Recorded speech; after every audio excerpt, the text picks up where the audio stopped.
So, umpisa natin mga kaloys dito sa niluluto, okay?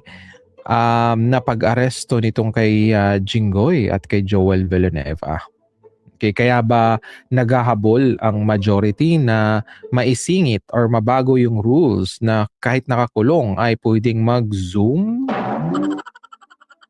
So sabi dito, according to Ombudsman Jesus Crispin Remulla, ano daw, itong dalawa, itong si Jinggoy at saka si Joel Villanueva ay makakasuhan na tungkol dito sa pangangamkam sa flood control projects. Matagal nang mga kaloys, itong kaso ni Jinggoy. Kung makulong man siya, pangatlong beses na po. Si Bong Revilla, 2 beses. So maging title holder itong si Jinggoy na labas-pasok sa kulungan. Okay, 3 times. So title holder siya pag matuloy itong pag-aresto sa kanya. In Philippine history, siya po yung hawak ng title. So ito naman si Joel Villanueva ay first time. Kaya siguro nanginginig. Kasi hindi alam ang mangyayari sa loob ng kulungan, mga kaloys. And masyado pong malinaw itong kaso ni Joel Villanueva. Tingnan mo mga kaloys, di ba? Anak ng isang pastor. Pastor ba tawag dun sa nila? Religion, mga kaloys. Tapos yung kanya palang tatay ay congressman. Tama ba yung ko, mga kaloys? Using party list. Kaya nga sabi ko, mga kaloys, dapat natanggal na yung party list. Party list, walang kwenta eh. Diba? Diyan pumapasok yung mga kawatan. Diba? Like Zaldico. Party list yan. Diba?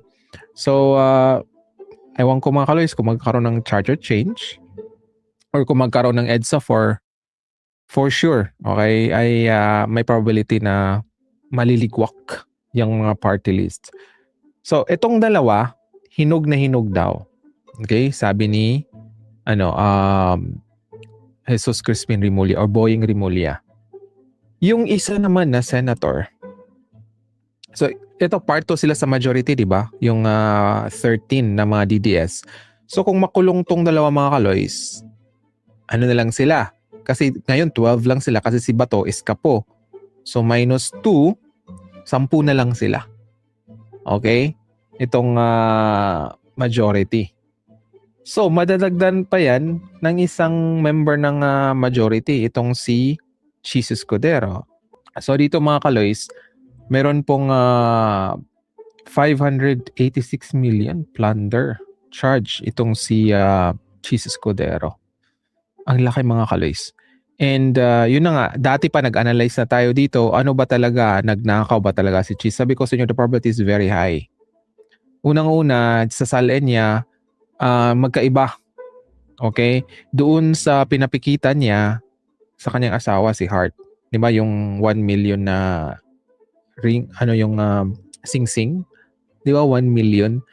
May video tayo doon, in-analyze na rin natin. Tapos, yung si Hart, di ba, nagbigay ng kwintas sa kanyang aso worth 11 million. So, ganun karami ang pera. So, ang daming mga nagde-defend kay Hart at saka kay Chis. Hindi, mayaman yan dati si Hart. Binalikan din natin kung talagang mayaman ba tong si Hart. So, nakuha natin yung panig ng kanyang cousin.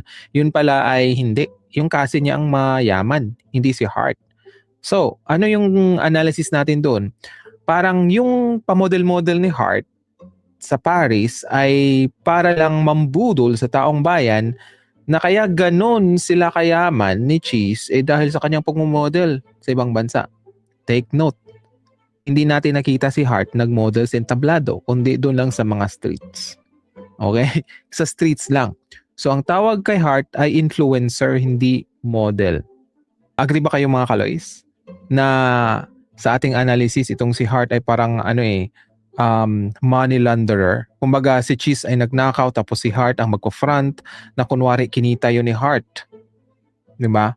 Or binili ng mga gamit tapos ibibenta ulit. Parang investment. Diba?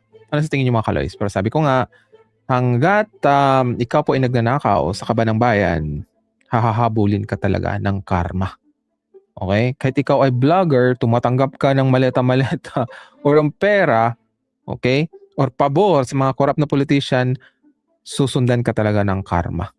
Okay? Yan po ang aking paniniwala. Okay? Kaya sa mga nagsabi niyan na bayad ako, sana makarma kayo. Patunayan nyo